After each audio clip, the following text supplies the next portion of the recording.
right, I'm gonna go live. You ready? Okay, when you're ready. Okay, we're gonna actually get started this afternoon. So if you are joining through the live stream, welcome. And for those here, thank you for coming. This afternoon we have about an hour to hear from one of our Mills Lawn Principal candidate finalists. The way this will go is the candidate will present, give a presentation based on a prompt that was given to each candidate, and then after that is Q&A, either about the presentation or anything else.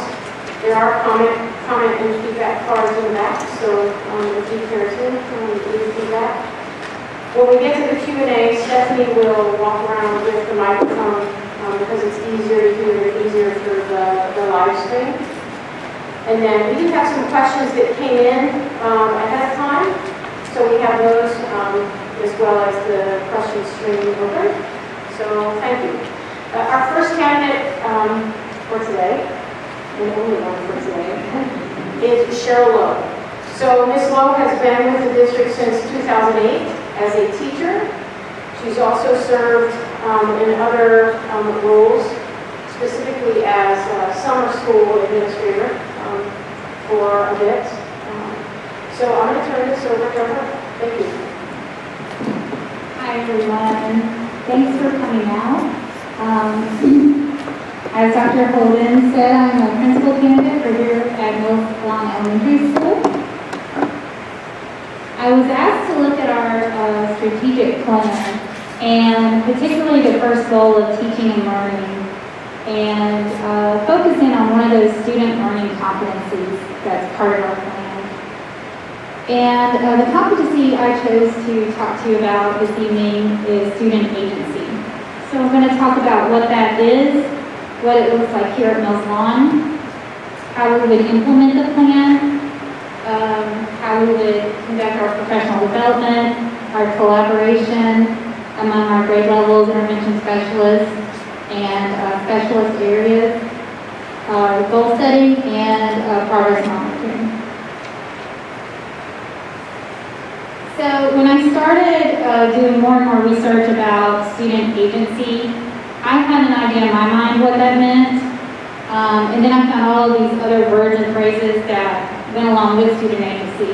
Student-driven education, student-centered education, students taking their own initiative, voice and choice, responsibility. But then I came across this graphic that really hit home for me because it takes students from compliance to engagement and then finally to empowerment so that students are taking control and initiative in their own learning. So why is developing this important? I looked again at our mission statement. Our mission statement here at Mills Lawn is to produce capable lifelong learners who demonstrate positive qualities of citizenship, character, and self. And I think about being a lifelong learner requires that initiative and that drive. So it is imperative that they develop that student agency. And of course that student agency is going to look different from kindergarten through 6th grade, but it's the skills that we would continue to build upon. So what that looks like here at Mills Lawn, and a lot of the aspects of student agency we see in our PBL instruction. They kind of go hand in hand. So students design their own projects. They're able to explain their learning to others. They produce multiple drafts, and in producing those multiple drafts, they're encouraged to always do their personal best. They design their own learning. They have a voice in their classroom rights and responsibilities. So I have two examples, one from the upper grades, where we talk about what a healthy learning environment looks like, and the students have a say in what that looks like for them. And then we have an example of a primary grade classroom constitution, where the students talk about what that means to them, what learning looks like in their classroom. With student agency, students also engage in and enjoy their own learning, and they take initiative. Critique is a cornerstone of what we do with PBL here at Mills School, and so that also encourages that agency where students are able to give and receive feedback. Reflecting on their own learning and setting goals is also an important aspect of student agency. And I have a screenshot for you of our student-led conferences that we do in the upper grades in 5th and 6th grade, where students do write about what they're learning about, what they're struggling with, what their goals are. And finally, a student agency encourages students to be able to work well together. And when I think of an implementation plan, I think of all the steps that we need to take. The first is to have that vision for our kids, and the teachers here at Mills Lawn have that vision for our students to become lifelong learners, and to understand the needs of our students, knowing that our students are at all different places when we start the student agency, and understand the needs of our staff members when it comes to professional development and comfortableness with agency. And then we look into our own learning as professionals and reflection of that learning and developing our goals.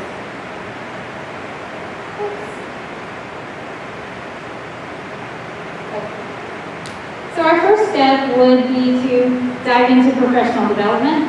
And I have that divided up into different sections. One is whole group for the whole staff of Mills Lawn. And then I have a section for team and grade levels, and then an individualized section, because our staff members also come with different levels of expertise when it comes to student agency. So I've created this Google Classroom.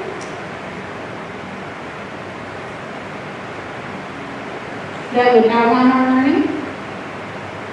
So the first topic is whole group, and everyone would begin with a Google form, and it asks questions such as, how comfortable are you with student agency? What's your understanding of it? How involved are your students in setting up their own learning environment? How involved are they in establishing routines and procedures? How much voice and choice do they have in where they learn, what they learn, who they learn with? How involved are they in planning their own learning? And how they choose to share their own learning. And if they're involved in conferencing with parents. After that Google form the survey has been completed, many of the other activities would be tweaked or based off of those results.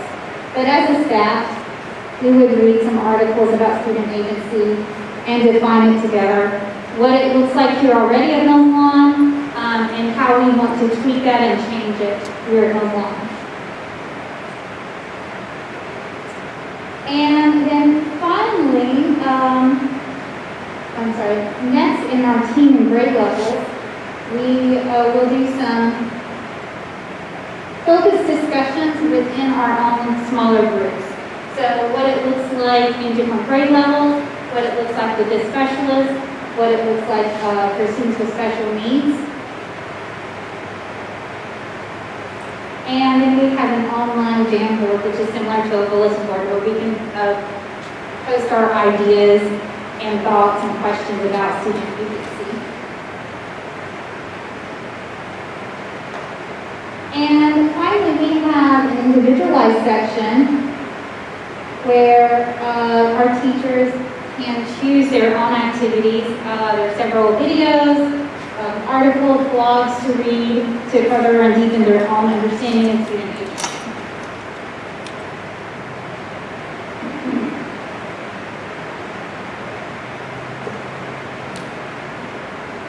Next, we'll talk about goal setting.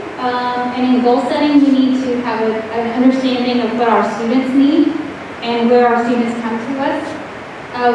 What aspects that we're already doing in our classrooms, and what it looks like with each grade level specialist and individual classrooms.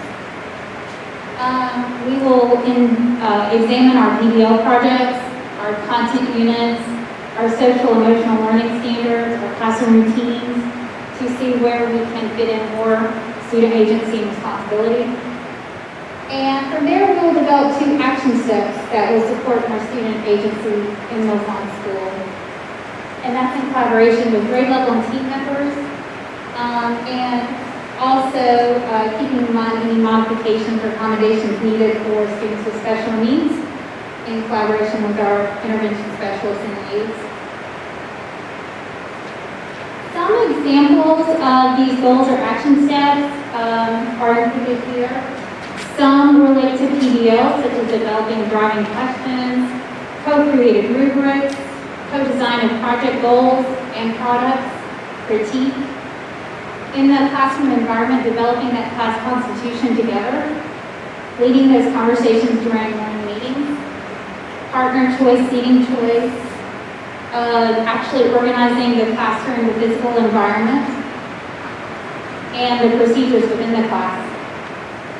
Under organizational goals, use of a planner, regular goal setting, referring back to our hopes and dreams that we do at the beginning of the year. And then some more steps that could be included would be my own project, which is something some upper grade students do where they choose a topic that they're interested in learning more about, and they create their own project and report back to their class in the way that they would like to do that.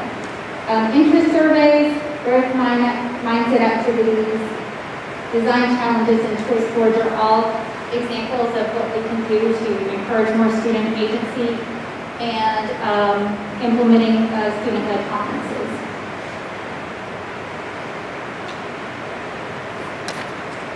So once we have this implemented and we've got our goals and we're working in our classrooms to make this happen, among the staff, we're going to meet on a regular basis. We're going to revisit all of our goals. We're going to share out celebrations, concerns, or questions. We're going to have those discussions within team meetings and staff meetings. We're going to check in with our students to make sure that they understand their own learning and responsibilities, and also providing those safety nets for students who might need some modifications and need a little extra support. We would also extend that professional development, revisit that. I think reflection is a really important part of what we do every day as educators. So thinking of what is going well, what can we improve upon, what can be stretched, what questions to solve. And finally, I've included this draft because it talks about learner agency from a child's point of view. And learning agency or student agency for a student means that they get to make genuine decisions. They get to know themselves as a learner and know their strengths and weaknesses. They get to explore the things that they are interested in and have those questions shape their own learning. They have that genuine voice in their own assessments. They get to show and explain their own thinking in their own way, which I think is just so very important because we have so many different learning styles, and students have many different ways that they can share their learning. They can decide on how they share their learning, and then they grow into the person that they want to be, because that's also a big part of what we do here at Mills Lawn, is help mold these children into the adults that they're going to be. And that's what I have for you with student agency. Any questions?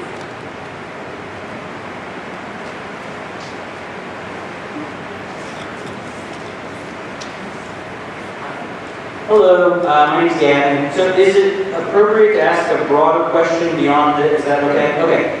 This is interesting, but I guess I'd love to hear just a little bit about sort of your vision for the school. Are there sort of big opportunities that you see for the school, things that are already strengths that you really want to build on?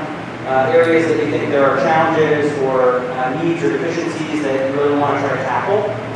Just love to hear about how you're thinking about the position big picture.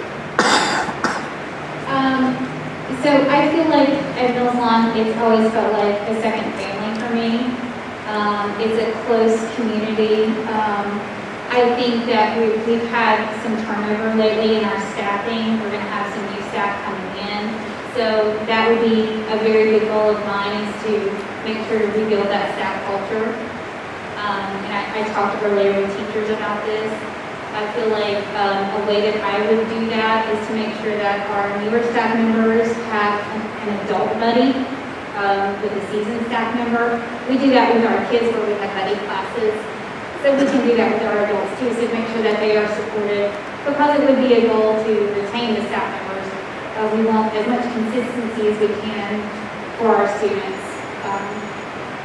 And then also reinstate some of our school traditions, because those are the things that kind of bring us together in a little more of a low stress environment, so that we get to know our students and our families on a more personal level. So working to reinstate those traditions when it's safe to do so.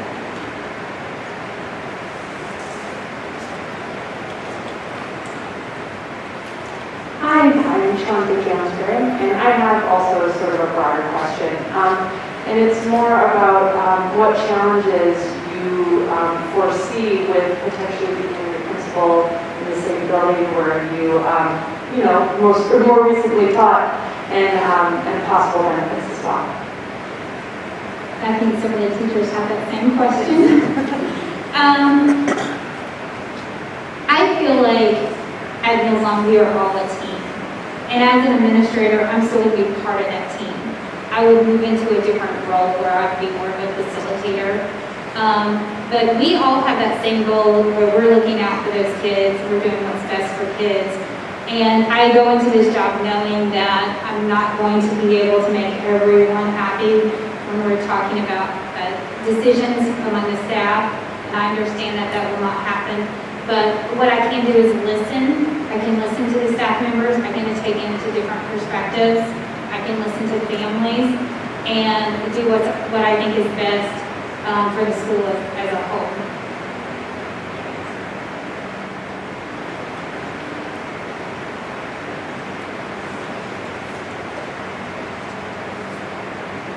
Hello, I'm Marcel. I'm going to ask questions on behalf of the entire PTO. So with that, you can come up with 3 questions that we have to use specifically, and I'll ask them one at a time. The first thing, what experience do you have in working with the PTO, and what do you believe the primary focus of the organization should be? I've worked with the PTO since I've been here in 2008. We have a fabulous PTO here. We all feel very supported. I think it is a team effort between teachers and parents, and especially the role of the administrators who work seamlessly with the PTO. So I think that's very important to have that close working relationship, because you guys do so many things for our kids and for our teachers. So we want to continue, again, thinking about our traditions, which are mainly run by the PTO.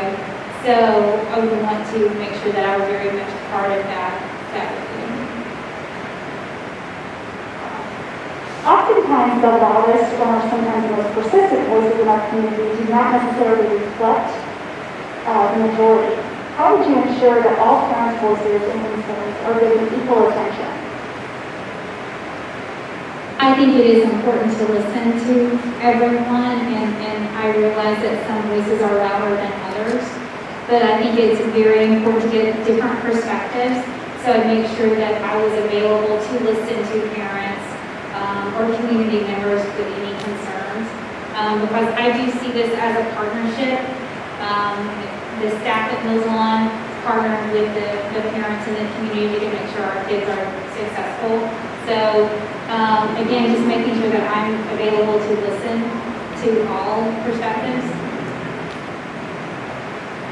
Can you list specific examples of ways that you have built rapport with students in your school, and also specific ways that you have built relationships with parents?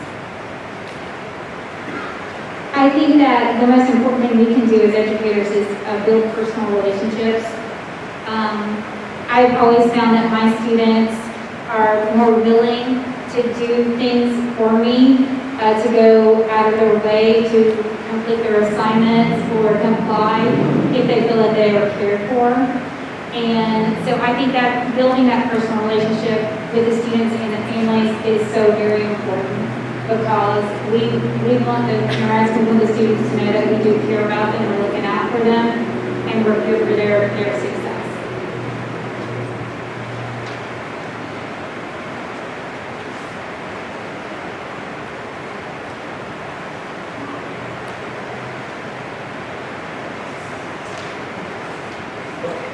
Okay.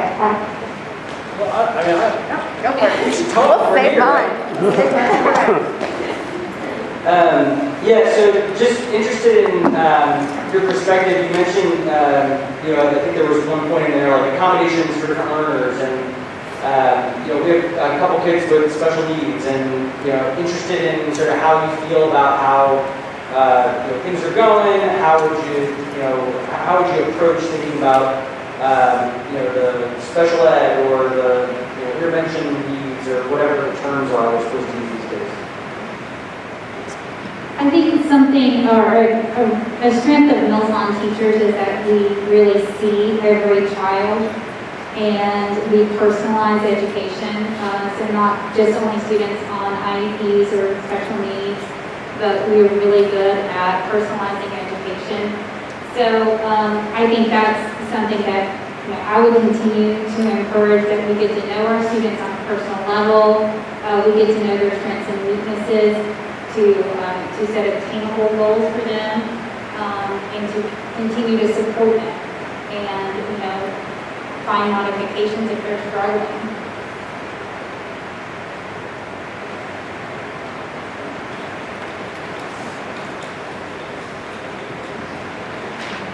Hi, I'm Terry Graham. We talked about having goals for students and goals for the school. Is there a personal goal you have as principal that you would like to implement during if you become principal?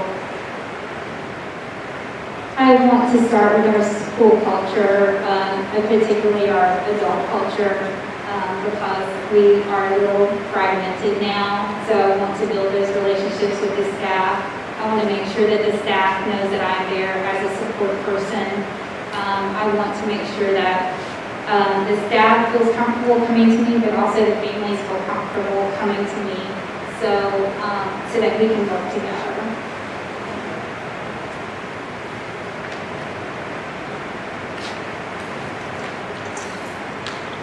Okay, I have a list submitted in advance. Could you speak about your confidence in and experience with the PBL model? I've been using PBL since I started teaching here in 2008. At that time, I was part of a fellowship with the Dayton STEM School, and I worked with a group of teachers there to implement it here at Mills Lawn, and at that time I was a third grade teacher. And then a couple of years later, we adopted this program school-wide, and I've had a lot of training in district and out of district as it pertains to PBL.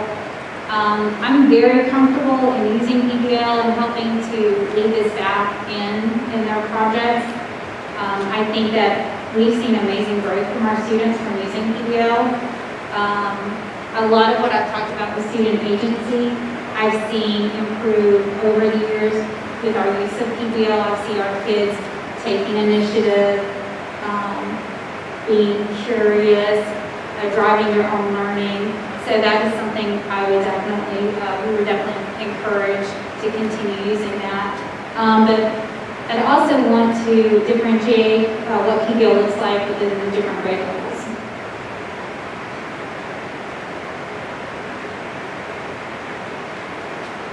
Another one. At the last school board meeting, a report has shown that there were 106 gifted students in the district. So far, Mills Lawn has had a practice of testing but not serving those students. not meeting them where they are academically. What would you do to serve these students at Mills Lawn? So we are in the process of teachers being trained in gifted education so that they can differentiate more in the classroom. So that would be a top priority when I'm looking at gifted education, to make sure that those teachers are getting the training that they need. And then also relying on our gifted coordinator to provide us some intervention strategies for our gifted students so that they can get those services.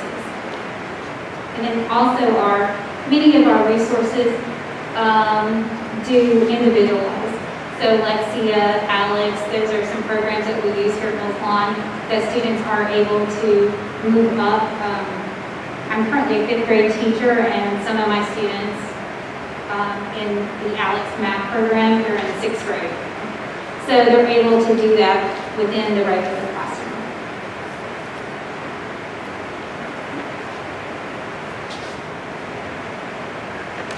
I'll keep going. What would you put in place to deepen Mills Lawn's commitment to anti-racism? I feel really fortunate to live and work in a community that recognizes that this is still a problem and that takes action. Here at Mills Lawn, I think one of the most important things that we can do for our students is give them a space to talk. A couple of weeks ago, one of my students came in and said, "It happened again." And I knew exactly what he was talking about. Devontae Wright, there was a day or two after he was shot by a police officer, and he needed to talk about that. And so I think that was very important, that we give those students a safe place to talk. We can also look at our resources that we're using in our classrooms to make sure that all backgrounds are represented. As far as our staff is concerned, we are doing diversity training, and I think that's something that needs to be ongoing. And I know that it will be in the next year. But to continue that training is very important. And I'm a big proponent of book clubs and book studies. And I've read quite a lot about it lately, and I just finished the book Cast, which was just amazing. So I think that we could incorporate that into our professional development as well, so that our staff members can continue to be educated.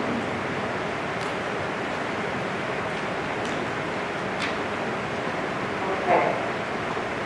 This community has put a lot of work into thinking and preparing for new school facilities, which may feature a K-12 facility on the Enon Road property. Can you speak on what you do to grasp the community cultures and add to the conversation? What is your experience with weathering a school inevitably on the ballot?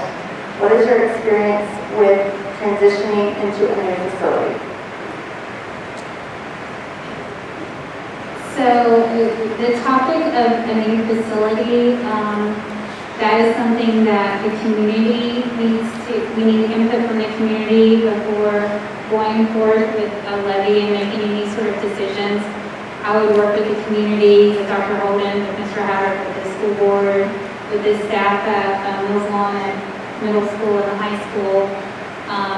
As far as transitioning over to a new building, if that were to happen, I think, and there are advantages and disadvantages to having a K-12 facility. I like to look at the positive sides of things. If we have a K-12 building, we can look at the partnerships that we can form with our high school students. So we can look at some of those good things that would come from that. But I would want to keep our Mills Lawn culture intact. So continuing with our Mills Lawn traditions, so that does continue in the future, regardless of where we are.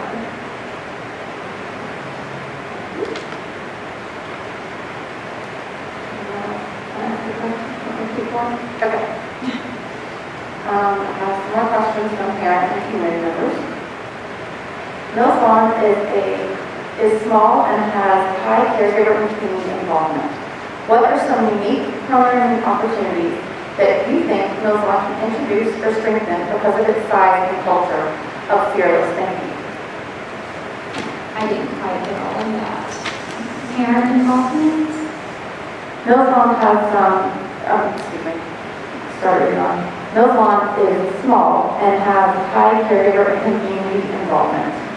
What are some unique programming opportunities that you think Mills Law can introduce or strengthen because of its size and culture of fearless thinking? We do have an involved community, and we're such a small little town that there's so much opportunity here. It's especially interesting to use our community members and our different resources when we're working in our PDL projects.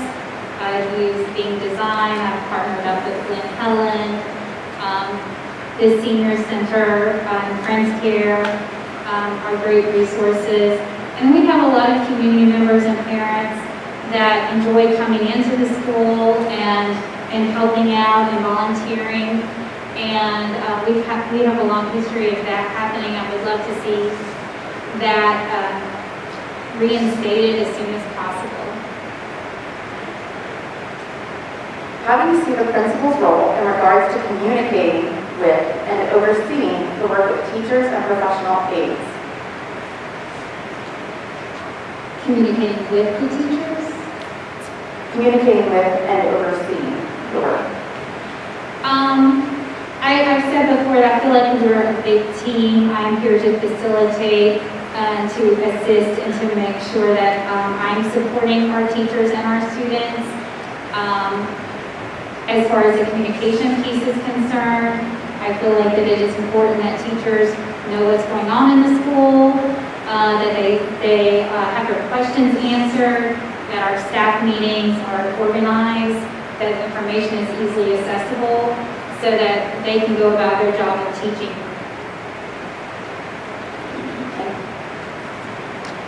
How would you balance allowing teachers independence in creating a curriculum with the need for some consistency within grades across the school?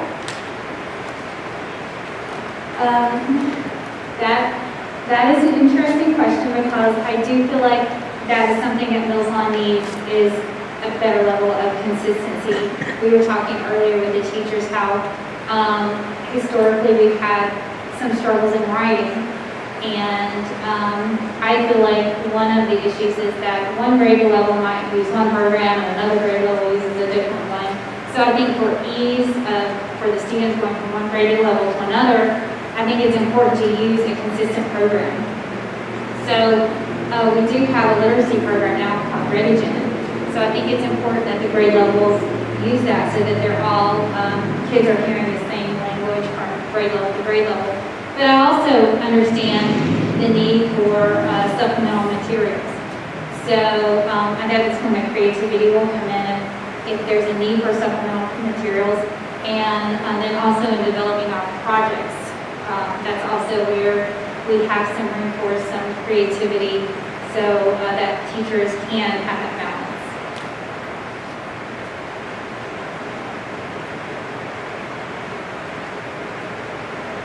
What is your ultimate goal for students at Mills Law, and how would you work to achieve that goal? I.e., how does that translate to the day-to-day school environment? I wanted students to grow as individuals, academically and socially, and that's ingrained in everything that we do. We use responsive classroom here at Mills Law, so that reinforces those social skills. And that's an area where I feel like we have a lot of consistency here from K-6. So I want to see growth in the academic skills, but also the social skills. And that would involve using our character education, our responsive classroom, but also making sure that we are looking very carefully at standards when we are planning our units and planning our projects.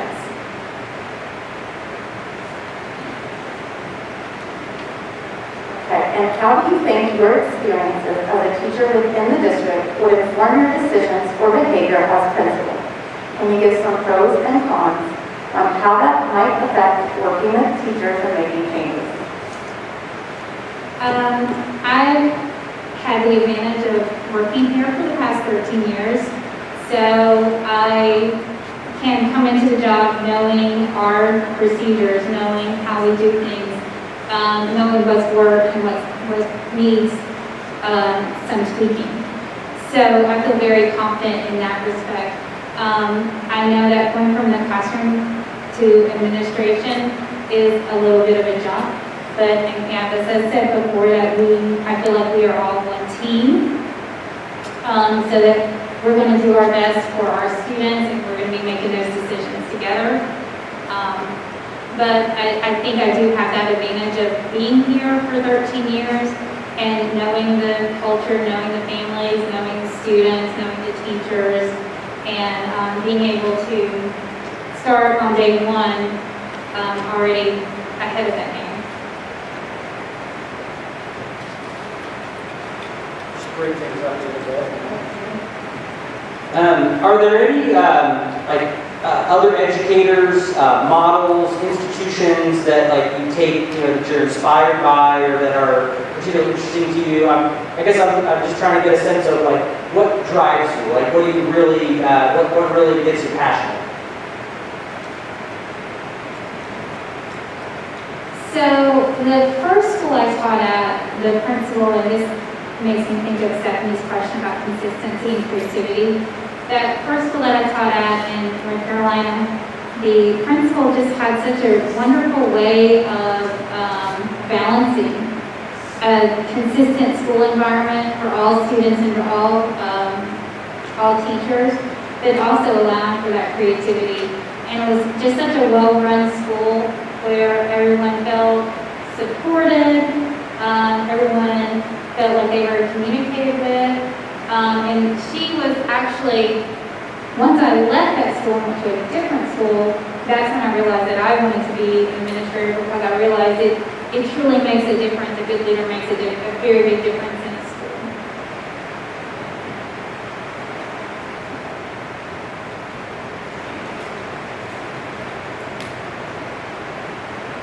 Could you give us an example of something that you would do as an administrator to show your support for teachers, a tangible thing that you could do? I'm a big believer in positivity. I think we should start staff meetings with our celebrations so that we can build one another up. I think it's important to publicly make those celebrations known. So that could be something like a staff bulletin board with the shout outs, or verbally during the staff meeting. Making sure that they feel supported so that if we can get to know each other on a more personal level, doing some things after school, because I think that social interaction is very important.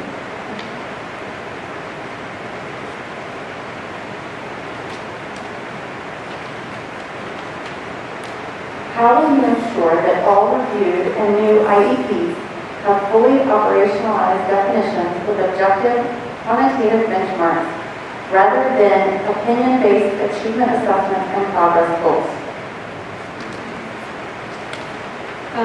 I think that developing new IEPs and following through with the IEPs is a major responsibility of the principal. I would be involved in that. In the meetings, and making sure that I'm working with the team, with the intervention specialists, with the regular classroom teachers, with the parents, to ensure that those goals are measurable, and that we are using appropriate assessments to monitor the goals.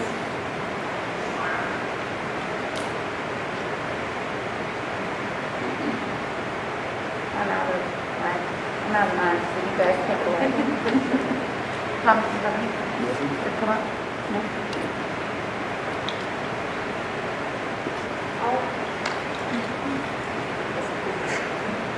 Hi. So, what are some of your own personal attributes that you think make you well suited for an administrative role? I am a highly organized individual, so I feel confident in coming into the job and making sure that I have things that teachers need, resources that they need, the information and communication that they need. I have the interpersonal skills where I can meet with a student, meet with a teacher, a family member, a board member. I feel very comfortable and at ease going from one conversation to another. But most importantly, I have a passion for Mills Lawn, and I have that personal and professional interest in seeing Mills Lawn succeed. I've been here for 13 years, and my kids went to school here, so it really means a lot to me. So that passion is going to drive me to make sure that we're successful.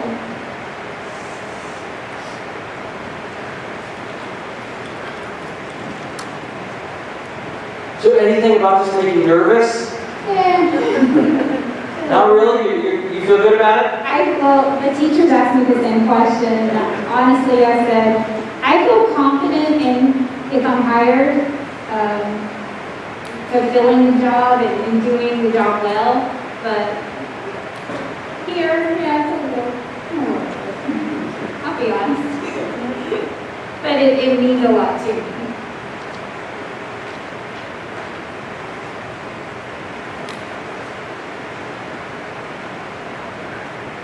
Any questions from the... No. Any other questions, comments? If is that the yes, yeah, sorry. If not, I'm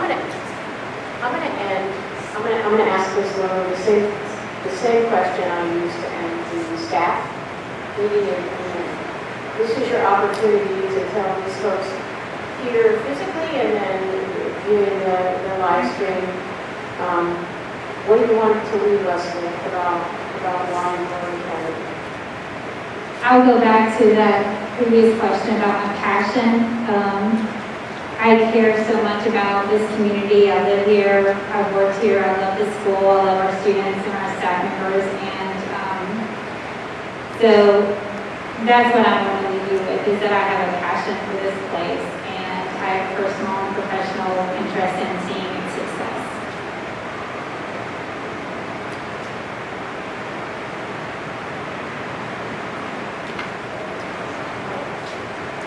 We have time, but if there's nothing else, she's not finished yet, so it might be a break for her.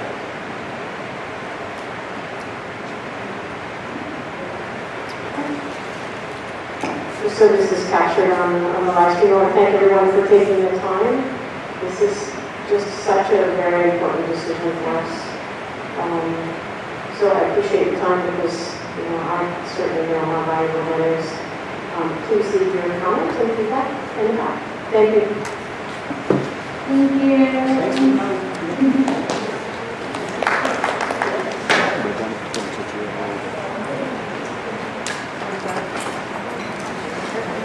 The handle go in the front of the skirt.